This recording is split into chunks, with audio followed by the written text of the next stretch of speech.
엘리야가 하나님을 만날 때로 그 앞에 바람으로 지나갔다고 이렇게 말씀했는데, 특히 우리가 에스겔서 37장의 1절에서 보면은요, 10절까지 보면은 거기 에스겔 골짜기에 마른 뼈들이 가득했어요. 에스겔에게 하나님 말씀합니다. 이 뼈들이 살겠냐? 에스겔이 살겠다고 말을 못했어요. 하나님이 아십니다. 그래, 너는 이 뼈들에 대해 대언하라. 그리고 뼈가 맞아치라 하니까 그냥 세상에 그 가득한 뼈들이 탁탁탁탁탁 제자들을 찾아가더니요, 사람의 형상대로 뼈가 됐어요. 그 다음에 거기 힘줄이 붙어라. 힘줄이 쫙쫙쫙쫙 생겼어요. 살이 붙어라. 살이 붙었어요. 그런데 여러분들이요, 여기 생명이 없으니 이 사람들 뭐예요? 송장이지. 그때 하나님이 너는 생기에 대하여 대언하라. 저들이 살아나리라. 그래서 에스겔이 신이 나가지고 생기야, 사방에서 불어 이 사망을 당한 자들에게 불어 살게 하거라. 바로 에스겔서 37장 9절 10절에 보니까 주 여호와께서 이렇게 말씀하시기를 생기야, 사방에서부터 와서 이 죽음을 당한 자에게 불어서 살아나게 하라 하셨다. 이에 그가 그 명전대로 대언하였더니 생기가 그들에게 들어가서 그들이 곧 살아나서 일어나 서는데 극히 큰 군대가 되어라. 할렐루야. 사랑하는 여러분, 우리가 성령 받지 아니하면 에스겔 골짜기에 마른 뼈나 다를 게 아무것도 없어요. 왜냐하면 살리는 것은 영이기 때문에 그렇습니다. 성령이 우리들과 함께 하지 않으면 예수님을 주라 시인할 자도 없고, 성령이 함께 하지 않으면 우리의 육신의 생각은 전부 하나님과 원수가 되기 때문에 그렇습니다. 그러므로 성령이 임해서 이 마른 뼈들이 서는데 큰 군대가 되듯이 성령의 충만함을 받는 사람에게는 성령으로 무장한 십자가의 담대한 용사들이 되는 줄 믿습니다. 더 많이, 더 큰 성령을 받도록 여러분들 사모하시기를 바랍니다.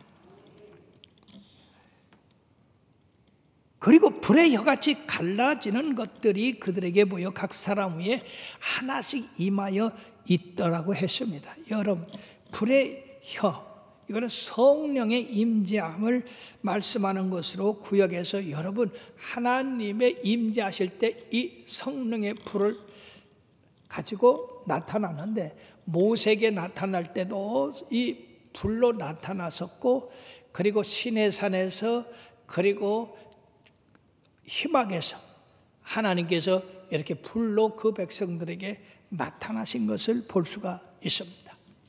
신약에 와서 세례 요한은 예수님을 가르쳐 성령과 불로 세례를 주실 분이라는 것을 마태복음 3장 11절에 말씀하고 있습니다. 다 같이요. 그는 성령과 불로 너희에게 세례를 베푸실 것이요. 그리고 오늘 예수님이 승천하시기 전에 바로 요한은 물로 세례를 받았지만 너희는 성령으로 세례를 받으라고 이렇게 말씀하였습니다. 성령의 불이 얼마나 강하게 임했으면 이 바깥으로 불꽃이 나왔느냐. 우리들이 성령의 충만함을 받아도 이렇게 그 불이 바깥으로 나와서 불의 혀같이 이렇게 막 타는 그런 모습을 보기는 참 힘듭니다. 자, 바람같이 오실 때도 급하고 강한 바람 같은 소리로, 그리고 불로 오실 때도 이 온 몸을 다 채우도 남게 머리 위에까지 타오르는 그런 모습으로, 그렇게 왔기 때문에 이때 성령 받은 사람들이 어떠하겠는가 한번 여러분 상상해 봤어요. 이런 성령이 바람같이 불같이 임했을 때 어떻게 이들이 했을까요? 견디질 못해가지고 떼굴떼굴 굴르며 그냥 들고 뛰기도 하고 소리 지르며 하나님을 찬양하고 그리고 회개도 하고 그리고 우리 하나님의 성령이 그를 사로잡아 가지고 견딜 수 없는 격렬함을 일으켜서 엄청난 소리도 외치고 하나님을 찬양하고 그런 역사가 있을 수. 이것은 한 번 한 5분이나 10분에 일어나서 그냥 끝인 게 아니라 이 성령의 바람과 불이 그 사람들을 얼마나 사로잡았는지 1시간, 2시간, 3시간, 4시간씩 여러분 지금도 성령 세례 받을 때 어떤 사람은 몇 시간씩 하나님을 찬양하고 그리고 그냥 견디질 못해 떼굴떼굴 굴르기도 하고 그냥 손을 들고 뛰기도 하고 뿐만 아니라 밤새도록 어떤 사람은 며칠씩 그 성령의 그 뜨거운 충만으로 그렇게 하나님을 찬양하는 것입니다. 그리고 오순절 마가다락방에 임했던 이 성령을 통해서 이 제자들이 그냥 우리들이 읽는 이것으로 끝난 게 아니다고 하는 겁니다. 왜 그러냐면요, 이들이 처음에는 모인 곳에서만 이 성령의 충만함을 받았지만은 그들이 그 충만함 때문에 충만함이라는 건 넘쳐난다는 거거든요. 넘쳐 흐른다는 얘기입니다. 넘쳐 흘러서 이들이 바깥으로 뛰어나가서 바깥에 그 예루살렘 거리까지 이렇게 나가서 막 하나님을 찬양하고 방언하고 예언하니까 사람들이 이게 웬일인가? 오순절 지키려고 왔던 유대인들이 바로 그 모습을 보고 여기 수만 명이 몰려들지 않았겠는가? 그렇지 않고야 어떻게 그 장소에서 성령 받은 그들을 보려고 그렇게 수많은 유대 사람들이 몰려들 수 있었겠냐는 것입니다. 실질적으로 우리들이 성령 세례 체험할 때 일어난 그것을 보아도 가만히 못 있어요.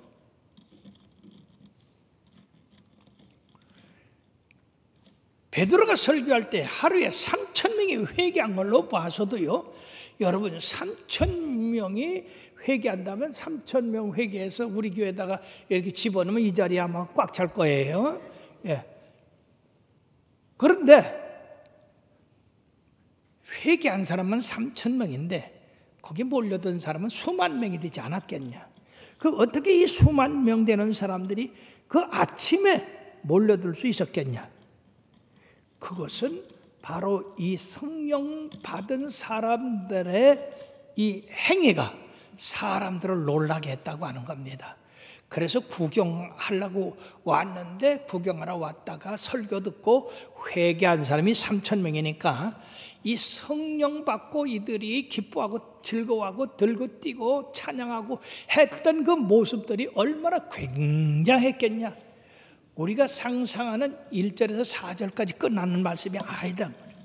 그러게 사랑하는 여러분, 우리가 성경에 말씀하신 말씀을 우리들의 그 현실에서 그대로 느낄 수 있어야 진정코 우리들이 성경 말씀의 진리를 깨달을 수가 있는 것입니다. 이들이 이렇게 성령 충만을 받으니까 다 성령의 말하게 하심을 따라서 다른 말로 말하기를 시작했다고 하는데 바로 방언을 하기 시작했다고 하는 겁니다. 사랑하는 여러분들이요, 자기들이 이제까지 알 수도 없는 그런 그 방언으로 막 외치자 120명이나 되는 사람들이 이 방언하고 막 그냥 들고 뛰고 소리 지르고 손 들고 뒹굴고 뭐 별별 형형색색으로 다 나타날 때 그들은 하나같이 방언으로 막 터져 나왔어요.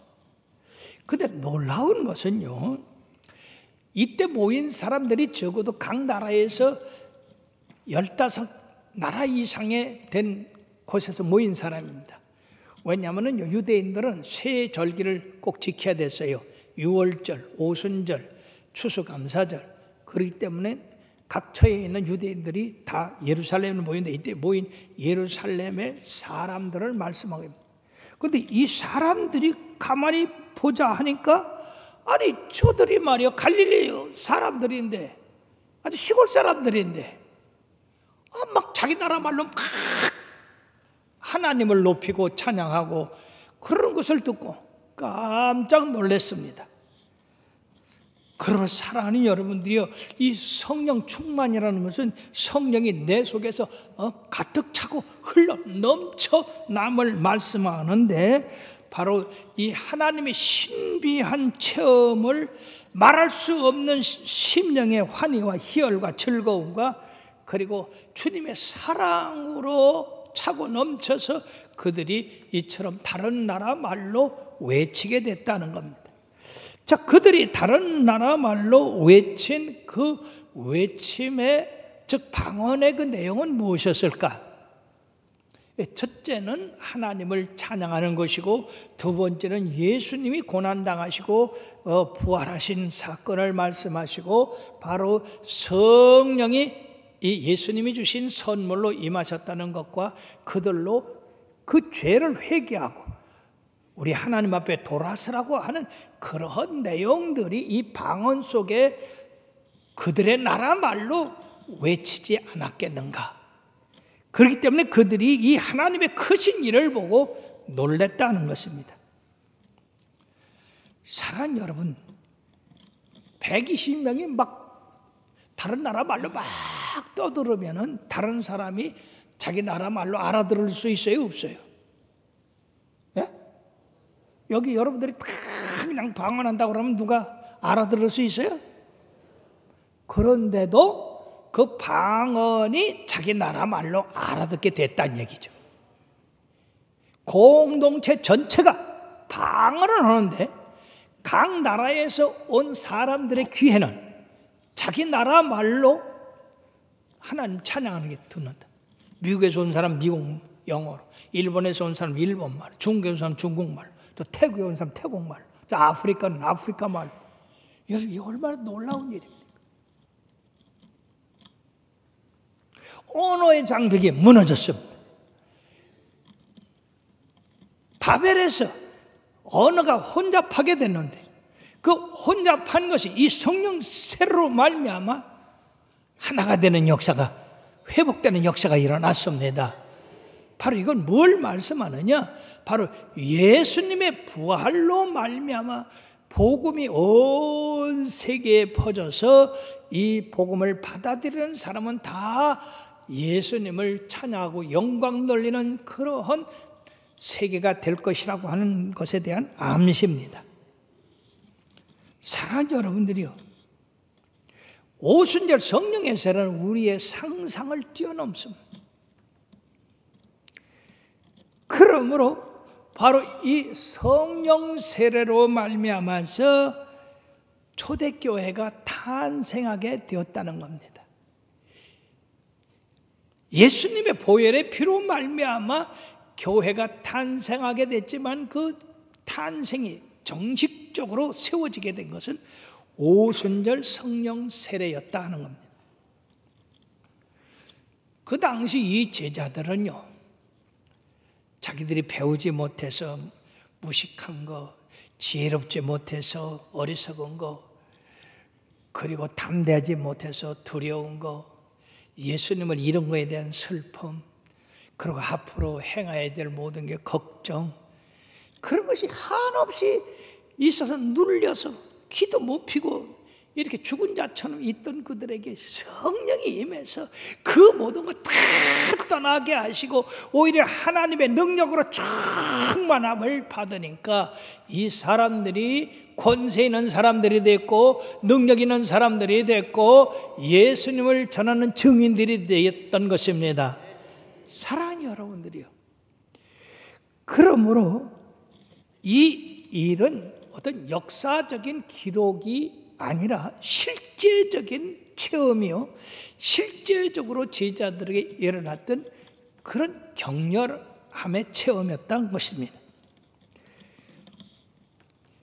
다시 말씀드리면 이들이 예수님의 영으로 머리에서 발끝까지 충만하게 받아서 예수님의 영이 막 바깥으로 솟아나고 막 퍼지게 됐다는 겁니다.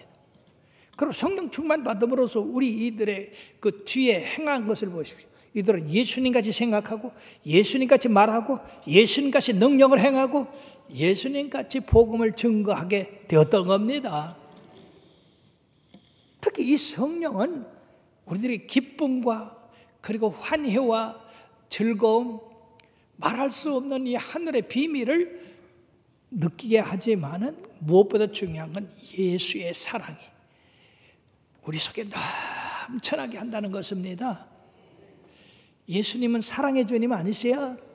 그 사랑이 넘쳐나서 주님을 증거하지 않으면 안 되고 주님을 의지하지 않으면 안 되고, 그래서 이 성령 충만 받은 사람들은 자기 자신도 알고 남도 알아요. 세상 사람들은 그들을 미쳤다고 합니다. 여기 이 모인 사람들 가운데도 저들이 새술에 취했다고 했어. 새술에 취한 게 아니라 성령으로 취한 자들이 된 겁니다. 그러므로 사도행전 1장 8절의 말씀대로 그들은 권능을 받아서 예루살렘과 온 유대와 사마리아 땅 끝까지로 주의 증인들 되는데, 그 예수의 사랑으로 충만하고 그리고 예수님도 죽었다가 살아나시고 하늘에 오르신 그 진리가 이들 속에 있으므로 핍박을 받아도 죽임을 당해도 절대로 복음을 전가하지 못하게 하는 것에 대해서 항복하지 아니하고 계속 복음을 전가하는 자들이 됐다는 겁니다. 놀라운 것은 성령의 이런 충만함을 받자 마귀가 비상이 걸려서 사도들을 이렇게 감옥에 넣고 죽이고 그런 일이 있었지만은 복음이 멈춰지질 않았습니다. 사랑하는 여러분, 오늘날도 성령의 충만함을 받으면 주님 사랑하는 사랑, 주님 명령을 지키는 그 순종, 이게 변하질 않아요. 왜냐하면 예수님이 내 속에서 말씀하시고 진리로 인도하시고 능력 주시기 때문에 변할 수가 없어요. 그래서 무엇보다 성령 충만 받아야 되는 거예요. 근데 가끔 성령 충만 받지 않고 목회하는 사람들이 있어요. 제가 아틀란타 어거스트라고 하는 지역에 가서 부흥회를 하는데 한번 봐도 이 양반이 말이야, 성령 세례 받은 양반이 아니야. 그래서 성회가 끝나고 내가, 목사님, 실례지만 성령 세례 받았어? 자, 그럼 여러분들한테 그렇게 질문하면 어떡하겠습니까? 장정진 장로님 성령 세례 받았어요? 받았습니다. 그렇지. 받은 사람은 받았습니다. 안 받은 사람은 어떡하세요? 안 받았다고 자기 무시하는 것 같으니까 분을 낼 거라고. 근데 이 사람이 그냥 벌떡 일어나더니 글쎄 나를 때리려고 하더라고. 내가 성령 세례 안 받고 내가 목회하겠느냐고. 그래서 내가 그랬어. 아니, 성령 세례 받았으면 받았다고 하면 되지 뭘 이렇게 화를 내느냐고. 당신 화내는 거 보니까 못 받았어.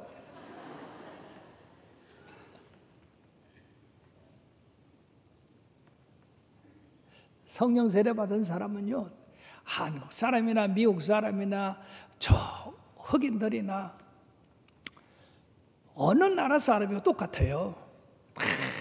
기뻐가지고 즐거워하고 그 감격스러운 체험을 결코 잊을 수가 없어요. 그래서 어디 있든지 예수 자랑하고 예수 섬기라고 하고 그 신앙이 변치 않는 겁니다. 근데 신앙이 변하는 사람들은 무언가 받아도 조금 받은 사람이야. 조금 받은 사람은 어린아이 같아가지고 쉽게 왔다 갔다 해요. 그러나 성령 충만 받은 사람은 예수님의 영이 내 안에 충만하기 때문에 변할 수가 없는 거예요.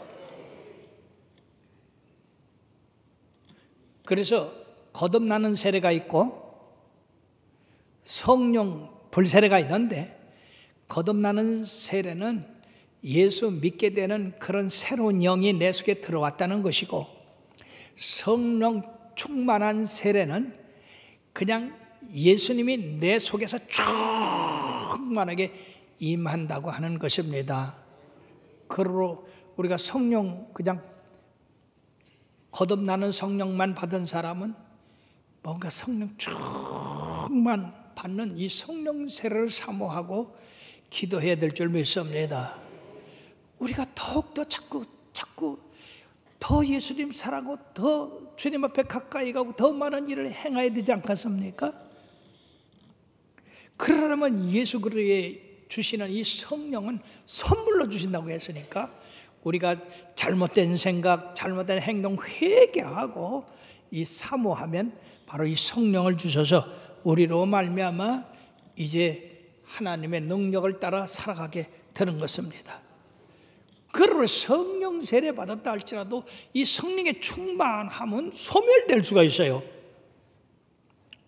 그렇기 때문에 성령을 소멸하지 않도록 항상 하나님의 말씀을 따라 살고 찬양하고 예배에 열심이고 하나님 일 봉사하고, 그럴 때 이 성령이 소멸되지 않습니다. 또 성령을 근심되게 하는 게 있어요. 성령 근심되게 하는 것은 죄를 짓는다든지 세상으로 나간다든지, 그럴 때 이 성령이 소멸됩니다. 그렇게 우리가 하나님의 말씀대로 굳게 붙잡고 계속 성령 충만을 유지해 나가야 될 줄 믿습니다. 이 성령은 우리들에게 엄청난 선물입니다. 하나님의 영입니다. 예수님과 동행하는 삶입니다. 그러므로 사랑하는 성도 여러분들이여, 술 취하지 말라. 이는 방탕한 것이니 오직 성령의 충만함을 받으라. 그럴 때 우리가 하늘나라 소망하고 주님 오실 때 다 그 나라에 참여하는 자녀들이 될 줄 믿어서 오늘 성령 강림 주일에 성령의 오심과 오신 후에 그 변화와 그리고 아름다운 열매에 대해서 말씀을 드렸습니다.